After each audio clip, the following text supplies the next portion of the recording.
Hey, Warren Eckstein here. Is your dog a nervous Nellie? What do I mean by a nervous Nellie? One of the most rewarding parts of my entire career, a long time, is working with dogs that are really anxious and nervous. The majority of them came out of shelters, rescues, strays on the street, or really abusive situations. I worked with many dogs coming out of dog fighting rings that are really kind of nervous and anxious as well. And one of the best things you can do, or one of the best rewards you can have as a behaviorist, a trainer, or a guardian, is to watch a dog that's really anxious and nervous come out of that shell and really start to live the life it deserves. I put together kind of some of the things you can do that are really important. The most important thing to understand is that a confident dog, a dog that's not anxious, a dog that's not afraid, makes the best pet in the world. And very often, because you, my listeners, are the most incredible people in the world, you adopt dogs and rescue dogs, and therefore you have to deal with some of the anxieties they have. The first and most important thing that you can do as any good pet guardian is understand this right from the beginning. You need to work at a pace that the dog is comfortable with. Some trainers and behavior, well, it takes me 6 weeks to do this, or it takes me 10 weeks to do this. I have no idea. I worked with nervous dogs. I pulled out of horrible situations that came around in a matter of weeks, and others I worked with a year. In one case, it took me 3.5 years to bring a severely abused dog around, owned by a gang, a long story, but we'll talk about that another day. So make sure you're comfortable, but more importantly, make sure the dog is comfortable. And don't overdo it, a little bit at a time. And remember, aversive methods. People can tell you, well, if the dog's pulling, if the dog's jumping, if the dog's growling, use this, put a prong collar, a shock, whatever. Aversive, none of those work. They're just going to make the dog more anxious. They're just going to make the dog even worse in terms of their nervousness. So you don't want to ever use that. You want to build up their confidence, not destroy it. And one of the things I recommend is when you first bring a dog home that's nervous or anxious, let the dog initiate the contact.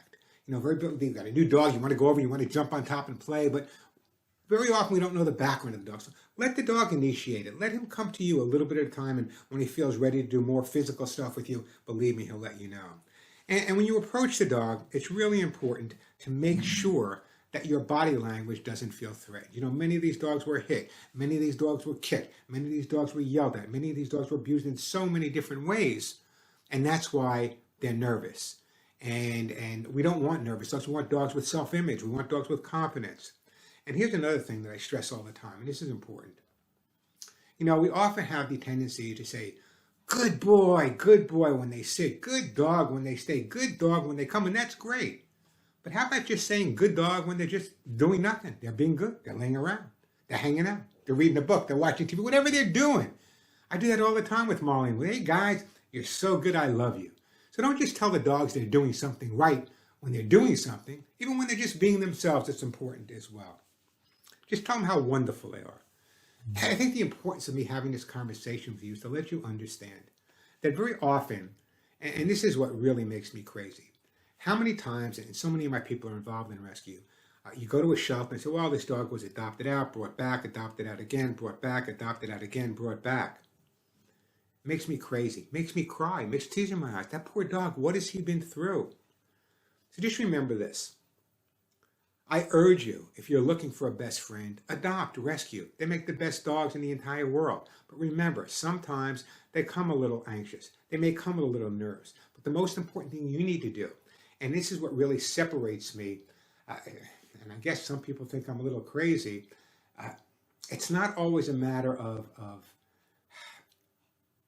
telling the dog no or correcting the dog.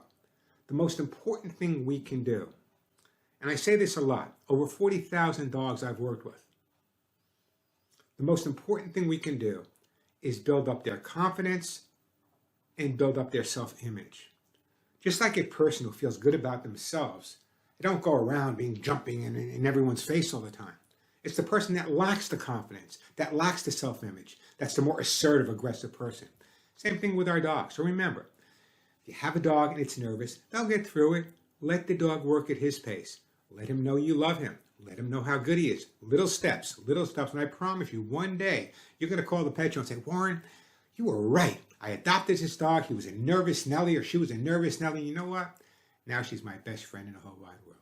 For more information like this and great information, never miss the pet show. And sign on to my YouTube channel. Become, it doesn't cost you anything to subscribe. It's youtube.com/Warren Eckstein, where you're seeing this right now. Give your pets a big hug and a kiss, and I'll talk to you on the show.